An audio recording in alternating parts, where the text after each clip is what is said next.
उप मुख्यमंत्री दुष्यंत चौटाला ने हैदराबाद में आयोजित विंग्स इंडिया 2024 के उद्घाटन समारोह में की शिरकत। कहा, अप्रैल माह से हिसार एयरपोर्ट से 7 शहरों के लिए हवाई उड़ान होगी शुरू।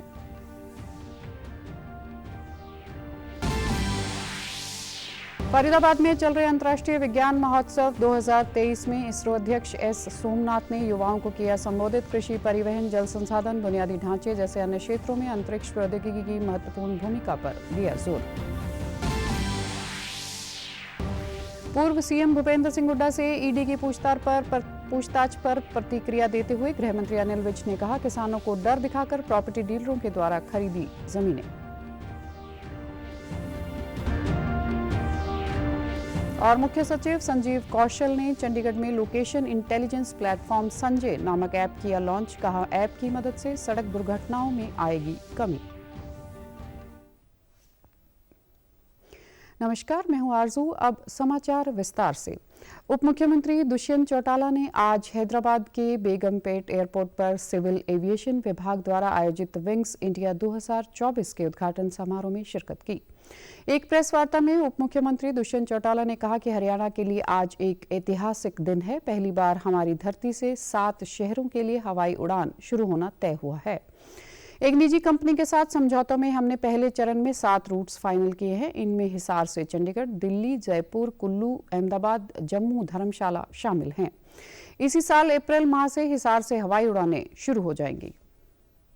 हमने एग्री अपॉन किया है कि हिसार से अप्रैल 2024 के अंदर रीजनल कनेक्टिविटी स्कीम के मार्फत नई 8 रूट्स की कनेक्टिविटीज की हम शुरुआत करेंगे, जिसमें ऑलरेडी अप्रूवल हिसार दिल्ली, हिसार चंडीगढ़ का आ चुका है।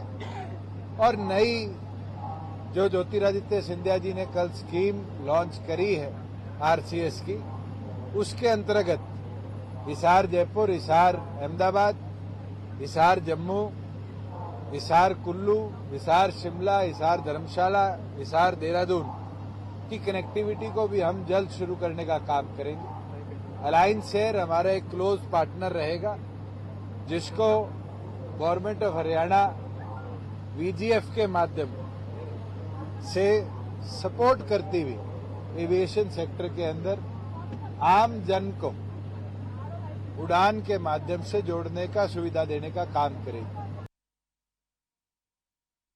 मुख्यमंत्री ने बताया कि गुरुग्राम में देश का सबसे बड़ा और आधुनिक हेली हब बनेगा। पवन हंस की सुविधाएं जल्द ही शुरू होंगी। श्राइन बोर्ड पर्वतीय क्षेत्रों के लिए हवाई टैक्सी मिलेगी। सरकार ने ग्लोब सिटी के पास 30 एकड़ जमीन देने की सहमति दी है। उन्होंने आगे बताया कि रक्षा मंत्रालय ने अंबाला में सिविल एनक्लेव बनाने के लिए जमीन दी है। इस साल के मध्य तक अंबाला से श्रीनगर, दिल्ली और अन्य शहरों के लिए हवाई सेवा शुरू होगी। Government of India, ministry of civil aviation के साथ हेली हब परियोजना के अंदर हरियाणा सरकार ने 30 एकड़ गुड़गांव के अंदर गवर्नमेंट ऑफ इंडिया को प्रपोजल भेज दिया है। डीपीआर अंडर प्रिपरेशन है और देश का सबसे मॉडर्न और सबसे बड़ा हेली हब गुड़गांव के अंदर बनाया जाएगा, जिसकी कनेक्टिविटी केवल मात्र आसपास के रीजन में नहीं, बल्कि जो हमारे श्राइन बोर्ड्स है और जो हमारे हिल टॉप्स है, वहां पर हेलीकॉप्टर टैक्सी की सुविधाएं हम जल्द शुरू करने का काम करेंगे। अंबाला का जो एयरफोर्स बेस था, वहां 10 एकड़ हमने इंडियन आर्मी से जमीन ली है। सिविल एनक्लेव अंडर कंस्ट्रक्शन है और इस साल के मध्य में अंबाला से भी आरसीएस के माध्यम से रीजनल कनेक्टिविटी स्कीम में हवाई यात्रा की शुरुआत हरियाणा सरकार करवाने का काम करेगी। फरीदाबाद में चल रहे अंतर्राष्ट्रीय विज्ञान महोत्सव 2023 में स्पेस हैकथॉन के दूसरे दिन इसरो के अध्यक्ष एस सोमनाथ ने युवाओं को संबोधित किया।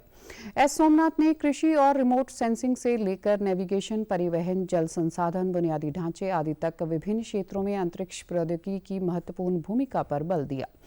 उन्होंने नवाचार और सामाजिक विकास को बढ़ावा देने, आम आदमी के लिए भुवन पोर्टल और इसके अनुप्रयोगों के महत्व पर प्रकाश डाला।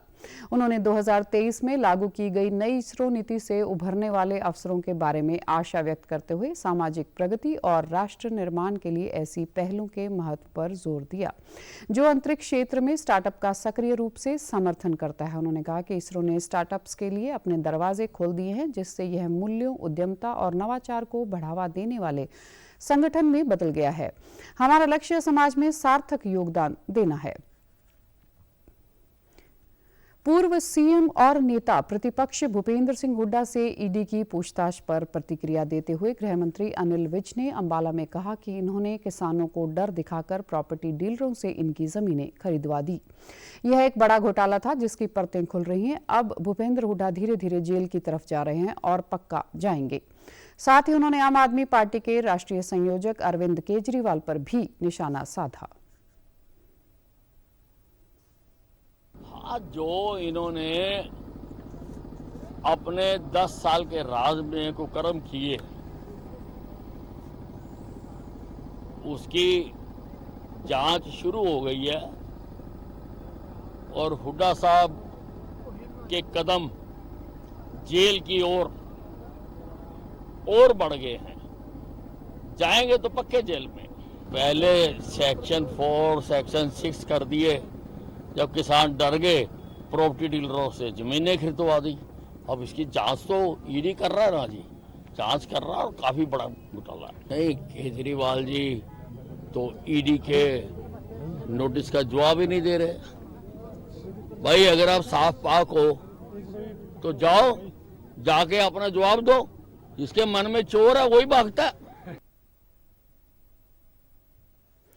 मुख्यमंत्री मनोहर लाल ने कल चंडीगढ़ में विकास एवं पंचायत विभाग द्वारा विकास कार्यों की प्रगति के संबंध में एक समीक्षा बैठक की अध्यक्षता की। इस अवसर पर विकास एवं पंचायत मंत्री देवेंद्र सिंह बबली भी मौजूद थे। बैठक में सीएम ने कहा कि पहले प्रदेश भर से विकास कार्यों को लेकर जो भी मांगें आती थी वे संबंधित विभागों द्वारा मनमर्जी के आधार पर पूरी होती थी। इसी के मद्देनजर प्रदेश सरकार ने जनसंवाद कार्यक्रम शुरू किया ताकि लोगों से मिलने वाले सभी मांगों का पंजीकरण हो। अभी तक 70,000 डिमांड शिकायत जनसंवाद पोर्टल पर अपलोड हो चुकी हैं। विकसित भारत संकल्प यात्रा जनसंवाद कार्यक्रमों में आने वाली सभी मांगों को भी इस पोर्टल पर अपलोड किया जाएगा। उसके बाद प्राथमिकता के आधार पर सभी कार्यों को धरातल पर लाने की दिशा में संबंधित विभाग कार्य करेंगे।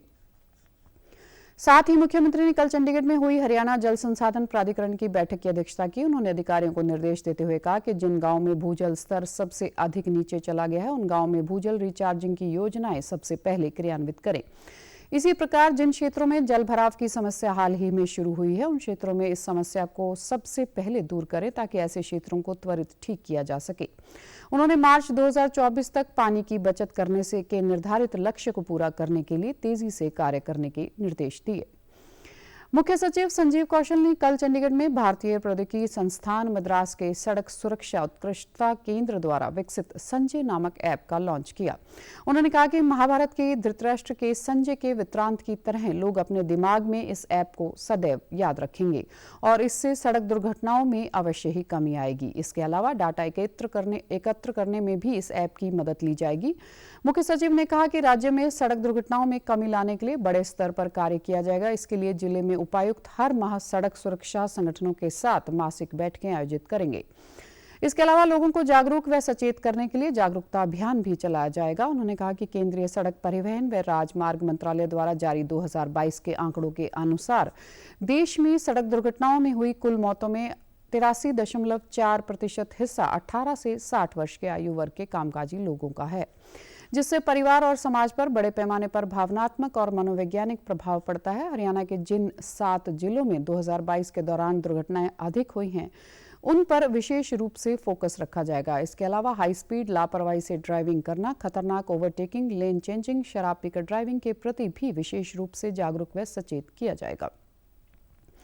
अयोध्या में राम मंदिर गर्भगृह में रखी रामलला की मूर्ति की पहली झलक अब सामने आ चुकी है। रामलला की मूर्ति को गर्भगृह में बने आसन पर रख दिया है। मूर्ति को अभी कपड़े से ढका गया है। अनुष्ठान के चौथे दिन आज श्री राम मंदिर के अग्निकुंड की स्थापना की गई। इसके लिए अरण्य मंथन से अग्नि प्रकट की गई। इससे पहले गणपति आदि स्थापित देवताओं के पूजन का कार्य संपादित किया गया। अयोध्या में रामलला विराजमान के प्राण प्रतिष्ठा कार्यक्रम में अब केवल 3 दिन रह गए हैं। कार्यक्रम की सभी तैयारियां अपने अंतिम दौर में हैं। अयोध्या में गणेश्वर शास्त्री द्रविड़ के नेतृत्व में प्राण प्रतिष्ठा से पहले के अनुष्ठान चल रहे हैं, जो 21 जनवरी तक जारी रहेंगे। देश भर से अयोध्या पहुंचे भक्तों के लिए रामलला का अस्थायी रूप से दर्शन करने का आज आखिरी दिन है। कल से 22 जनवरी तक भक्तों के लिए दर्शन बंद रहेंगे। कर्मचारियों को समारोह में भाग लेने के लिए उनकी मांग पर केंद्र ने इस दिन सभी कार्यालय दोपहर 2:30 बजे तक बंद रखने के निर्देश दिए हैं। हरियाणा सरकार ने भी आधे दिन का और चंडीगढ़ प्रशासन ने पूरे दिन का अवकाश घोषित किया है। अयोध्या में 22 जनवरी को होने वाले राम मंदिर में प्राण प्रतिष्ठा को लेकर पूरे देश में उत्साह और उमंग है। लोग अपने अपने तरीके से श्री राम के प्रति अपना भक्ति भाव प्रकट कर रहे हैं। करनाल के रहने वाले संजीव ने भी भगवान राम को लेकर कुछ अलग करने का सोचा। उनके सामने भगवान श्री राम की एक छवि आई, जिसको संजीव ने मोर पंख पर उतारा।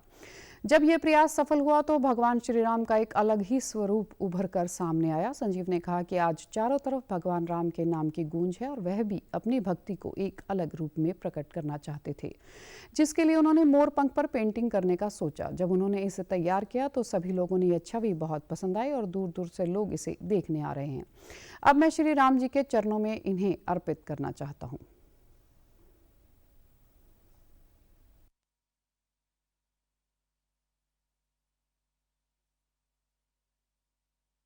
2 दिन पहले एक छवि मेरे सामने आई श्री राम जी की, और उसमें जैसे श्री राम जी की मतलब आंखें बंद थी और बिल्कुल ऐसे इतने शांत रूप में वो थे, तो उनको देख के मेरा मन हुआ कि देखो मैं मोर पंख पे भी पेंटिंग तो सभी करते हैं, मतलब कोई बोर्ड पे बनाता है, कोई वॉल पे बनाता है, तो मेरी इच्छा है कि मैं मोर पंख पे श्री राम जी का चित्र अपना पेंटिंग के द्वारा बनाऊं। और फिर देखते देखते मैंने सोचा पहले ये बनेगा किस तरीके से बनेगा, तो मैंने कोशिश की और करते करते वो इतनी सुंदर छवि बन के सामने आई कि मतलब उसको लोग देखने दूर दूर से आ रहे हैं और मतलब सब इसको बहुत पसंद कर रहे हैं। तो जैसे मैंने अपनी स्टोरी पे लगाया तो मतलब आसपास के लोग भी आ रहे हैं देखने, और सभी ने मेरा प्रोत्साहन बढ़ाया कि भाई आप इसको और बढ़ाओ। और मेरी इच्छा यही है कि मैं इस स्वरूप को लेके अयोध्या जाऊँ और श्री राम जी के चरणों में अर्पित करूँ। अभी तो मैंने देखो अभी एक ही बनाया है, अभी मैं 2 और बना रहा हूँ, क्योंकि थोड़ा पेंट का काम है इसलिए थोड़ा सूखने में टाइम लगता है। अयोध्या में भगवान श्री राम के मंदिर निर्माण और भगवान श्री राम लला की मूर्ति प्राण प्रतिष्ठा को लेकर पूरे देश में खुशी का माहौल है। महेंद्रगढ़ के नारोल में भी काफी उत्साह देखने को मिल रहा है। अयोध्या में भगवान श्री राम के मंदिर निर्माण को लेकर 1990 और उसके बाद 1992 में नारनौल से जो लोग अयोध्या गए थे, उन्होंने अपने पुराने अनुभव साझा किए। 1992 में अयोध्या में नारनौल से गोविंद भारद्वाज की स्पेशल ड्यूटी लगाई गई थी ताकि अयोध्या पहुंचकर आने वाले कार सेवकों की व्यवस्था की जा सके। वे आपातकाल में 1975 से 1977 तक बुलंदशहर यूपी जेल में भी बंद रहे। उन्होंने कहा कि उन्हें अब अयोध्या जाने के लिए निमंत्रण पत्र मिला है और वे अपने साथियों के साथ अयोध्या जाएंगे। विश्व हिंदू परिषद के जिला अध्यक्ष सावंत सिंह ने बताया कि अयोध्या में भगवान श्री राम मंदिर निर्माण और भगवान श्री राम लला की मूर्ति प्राण प्रतिष्ठा को लेकर वे पूरे जिले में गांव-गांव जाकर लोगों को निमंत्रण दे रहे हैं। 92 में ऐसा लग रहा था कि फिर से बड़ा गोलीकांड हो सकता है, लेकिन कल्याण सिंह जी की सरकार थी, किसी तरह की भी कोई अनहोनी घटना नहीं हुई और वो मस्जिद नेस्त नाबूद कर कर सब कार सेवक अपने अपने घरों पर लौट आए। आज बड़ा सौभाग्य का विषय है कि 22 जनवरी को जब देश में प्रभु राम का मंदिर में प्रवेश होगा, उनकी प्राण प्रतिष्ठा होगी।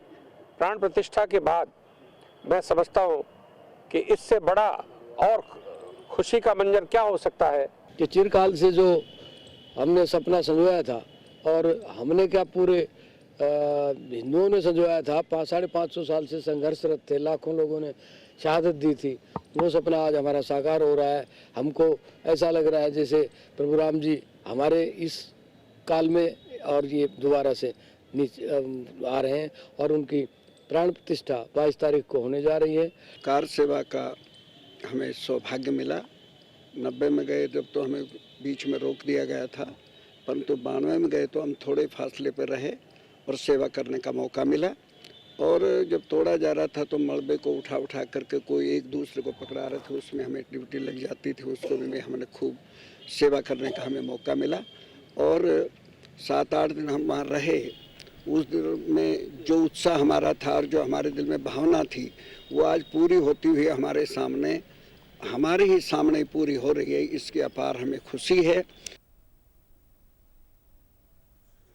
शिक्षा मंत्रालय ने देश भर के कोचिंग इंस्टीट्यूट्स के लिए नए दिशा निर्देश जारी किए हैं। इसके तहत अब कोचिंग संस्थान 16 साल से कम उम्र के बच्चों को दाखिला नहीं दे सकेंगे। इसके अलावा भ्रामक वादे करना और अच्छे नंबरों की गारंटी देने पर भी पाबंदी लगा दी गई है। गाइडलाइंस के मुताबिक कोई भी कोचिंग सेंटर स्नातक से कम योग्यता वाले ट्यूटर को नियुक्त नहीं करेगा। कोचिंग संस्थान छात्रों का नामांकन करने के लिए माता पिता को गुमराह करने वाले वादे, रैंक अथवा अच्छे नंबरों की गारंटी भी नहीं दे सकते। छात्रों का नामांकन सिर्फ सेकेंडरी स्कूल एग्जामिनेशन के बाद होना चाहिए। कोचिंग सेंटर किसी भी ऐसे ट्यूटर या व्यक्ति की सेवाएं नहीं ले सकते जिसे नैतिक रूप से भ्रष्टता के किसी भी अपराध में दोषी ठहराया गया हो। कोचिंग सेंटरों की वेबसाइट भी होगी जिन पर ट्यूटरों की शैक्षिक योग्यता, पाठ्यक्रमों में उन्हें पूरा किए जाने की अवधि, छात्रावास की सुविधाएं और लिए जा रहे शुल्क का पूरा विवरण देना होगा। वहीं दिशा निर्देशों के मुताबिक विभिन्न पाठ्यक्रमों के लिए ट्यूशन फीस उचित होनी चाहिए और उसकी रसीद भी उपलब्ध करवाई जानी चाहिए। अगर छात्र ने पाठ्यक्रम की पूरी फीस का भुगतान कर दिया है और वो पाठ्यक्रम को बीच में छोड़ देता है तो उसे 10 दिनों के भीतर प्रो राटा बेसिस पर फीस रिफंड भी की जाएगी। प्रधानमंत्री नरेंद्र मोदी ने कल विकसित भारत संकल्प यात्रा कार्यक्रम के दौरान देश भर के लाभार्थियों से वर्चुअल संवाद किया। इस दौरान उन्होंने रोहतक जिला के अजायब गांव के किसान संदीप से भी बातचीत की। इस युवा किसान को प्रधानमंत्री किसान सम्मान निधि योजना का लाभ मिला है। संदीप 2 एकड़ जमीन का किसान है, साथ ही उसकी गांव में ही किराने की भी दुकान है। वह ग्राम पंचायत में पंच भी है। प्रधानमंत्री से बातचीत करने पर किसान संदीप ने खुशी जताते हुए कहा कि उसे पीएम किसान सम्मान निधि योजना की अब तक 15 किश्त मिल चुकी हैं। यह राशि मिलने से समय पर खाद बीज आ जाता है और समय पर बुआई हो जाती है। इस पहले राशि उधार लेनी पड़ती थी, लेकिन मौजूदा सरकार ने किसानों की सुध ली है। यह उसका सौभाग्य है कि प्रधानमंत्री से बातचीत करने का मौका मिला।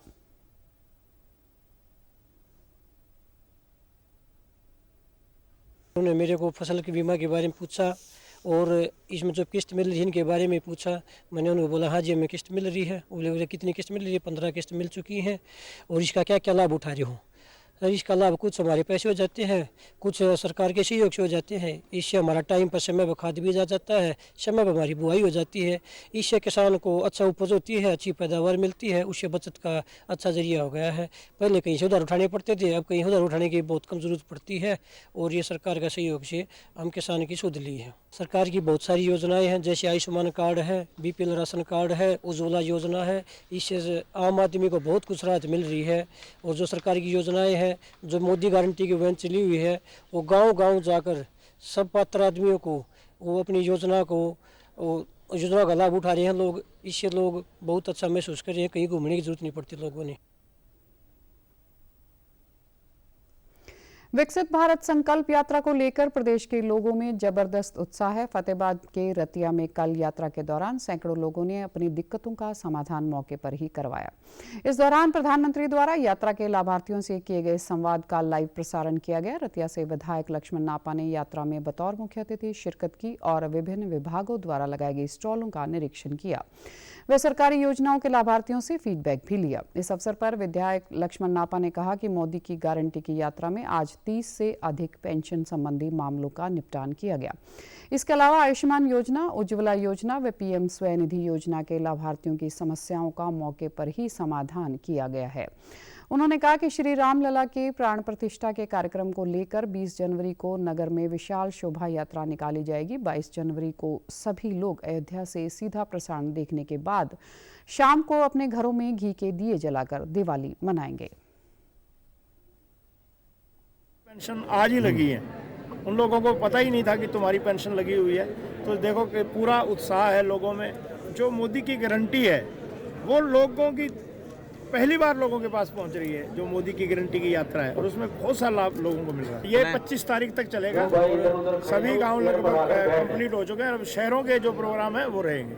जिसकी कोई फैमिली आईडी नहीं बनी, किसी का कोई बिजली का कनेक्शन नहीं है, कोई पेंशन नहीं है, किसी के पास सिलेंडर नहीं है, तो वो लोग सब यहाँ आगे अब लाभ ले रहे हैं। लाभार्थियों ने बताया कि काफी समय से उनके कई सरकारी कार्य अटके हुए थे, लेकिन अब घर द्वार पर ही मोदी की गारंटी की गाड़ी के आने से सारे कार्य तुरंत निपटा दिए गए हैं, जिसके लिए वे सरकार का धन्यवाद करते हैं। यह यात्रा ग्रामीण क्षेत्र की तरह शहरी क्षेत्र में भी वरदान बनकर आई है। वो मेरे आधार कार्ड का ना जी नाम कटा हुआ था, वो नाम सही करवाने आए थे और उन्होंने बहुत अच्छे से हमारी सुनी बात और उन्होंने कहा है कल को भी आकर हमसे मिलना, हम आधार कार्ड को नाम को चेंज कर देंगे। नहीं, अब बहुत अच्छा है जी, बहुत बढ़िया उन्होंने सुनी। मेरा राशन कार्ड था, राशन कार्ड बन गया है और मेरा कुर्सा बसों वाला आता किराए वाला वो बन गया। मैं इस सरकार का बहुत धन्यवाद कर रहा हूँ, बढ़िया सरकार है और नापा जी का भी मैं धन्यवाद कर रहा हूँ, बढ़िया। मेरे नगर पालिका के थ्रू जो मैंने प्रॉपर्टी आईडी करवाई है 2 ठीक और सेल्फ टेस्टिंग करवाया, आज मेरा वो कार्य हो गया। अच्छी पहल कर रहे हैं, अच्छा कार्य हो रहा है। सरकार की छवि बनेगी भी जो सरकार आपके दरबार आके ही कार्य कर रही है और लोगों के मोहल्ले घर में ये यात्रा जो जा रही है उससे लोगों को दफ्तरों के बार बार चक्कर ना लगा के यहीं से कार्य पूरा कर रहे हैं। भाजपा के राष्ट्रीय सचिव ओम प्रकाश धनखड़ ने कल झज्जर के दौरे के दौरान बुपनिया में शिव मंदिर में सफाई कर स्वच्छता अभियान में हिस्सा लिया। इस दौरान उन्होंने कहा कि वे हर मंडल के एक व्यवधान में जाकर इस मुहिम का हिस्सा बनेंगे। अयोध्या में प्राण प्रतिष्ठा समागम को लेकर उन्होंने कहा कि इस पीढ़ी का सौभाग्य है कि उन्हें यह अवसर देखने को मिला, क्योंकि 1528 से 2024 तक करीब 500 सालों के संघर्ष के बाद यह मौका आया है। इस पल का पूरा देश अधीरता से प्रतीक्षा कर रहा है। देश भर में जश्न का माहौल है। गांव-गांव में यात्राएं निकाली जा रही हैं, मंदिरों में सफाई हो रही है, कथाएं, संकीर्तन और भजन हो रहे हैं।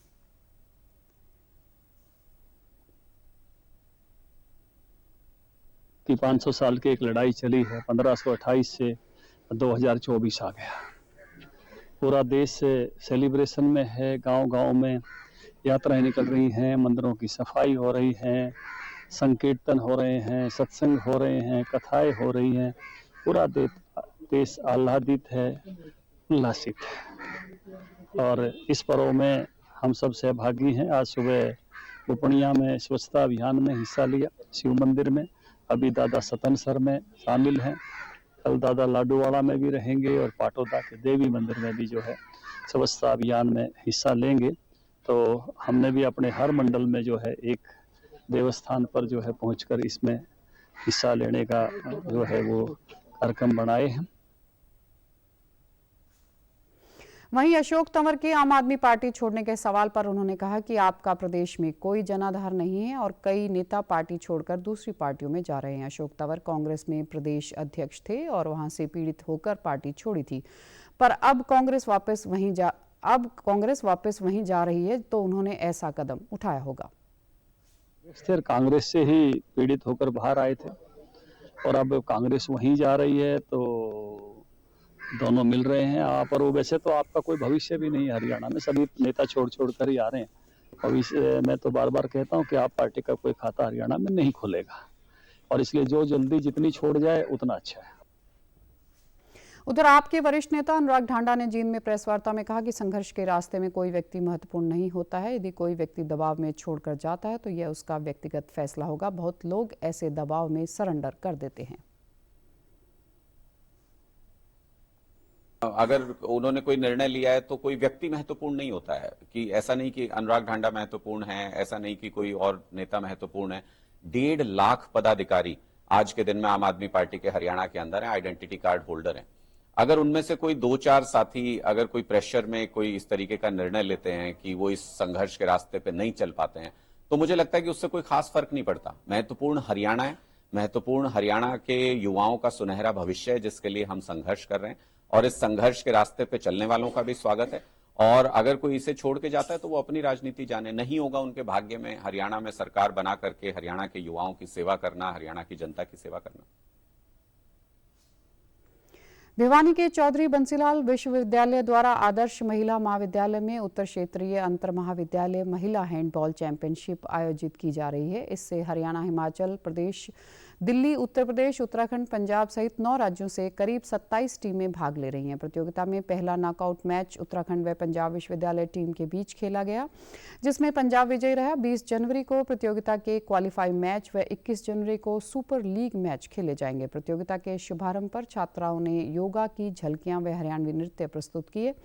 विश्वविद्यालय की कुल सचिव ऋतु सिंह व स्पोर्ट्स काउंसिल सचिव डॉक्टर सुरेश मलिक ने कहा कि खेल सिर्फ हार जीत का नहीं अपितु निरंतर सीखने की कला है।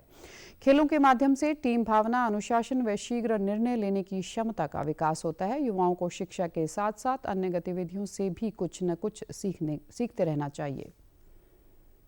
4 दिन तक ये प्रतियोगिता चलेगी। इसमें लगभग 27 टीमों ने भाग लिया है अलग अलग यूनिवर्सिटीज़ की, जिसमें 400 के करीब खिलाड़ी हैं, 50 टीम मैनेजर और 50 टेक्निकल ऑफिशियल्स यहाँ पर हैं।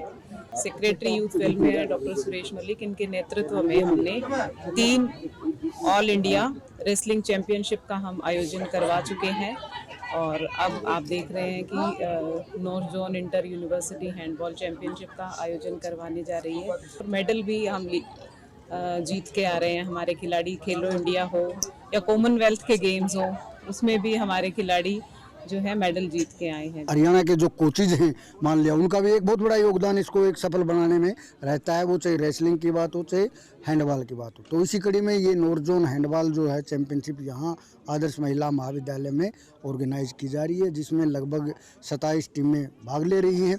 और मुझे पूर्ण आशा है कि इन सभी बच्चों के बड़े अच्छे मैच यहाँ होंगे और हमारे यहाँ बच्चों को इससे एक मोटिवेशन मिलेगा कि हैंडबॉल में भी हम बहुत अच्छा कर सकते हैं। वहीं खिलाड़ियों ने बताया कि इस प्रकार की खेल प्रतियोगिताओं से न केवल प्रतिभागियों की प्रतिभा को बल मिलता है, बल्कि अन्य राज्यों की संस्कृति व संस्कारों से भी रूबरू होने का मौका मिलता है। यहाँ पर रहने व खाने का सभी बंदोबस्त काफी अच्छा है।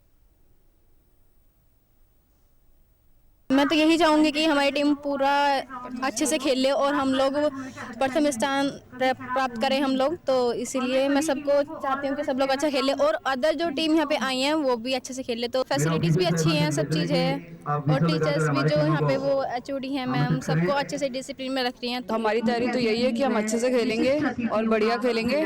सबका ये होता है कि ट्रॉफी जीत के जाएँ और फिर तो वो डिपेंड करता है कैसे। और फैसिलिटीज़ भी यहाँ पे सही मिली हुई हैं। समाचारों में आज इतना ही। नमस्कार।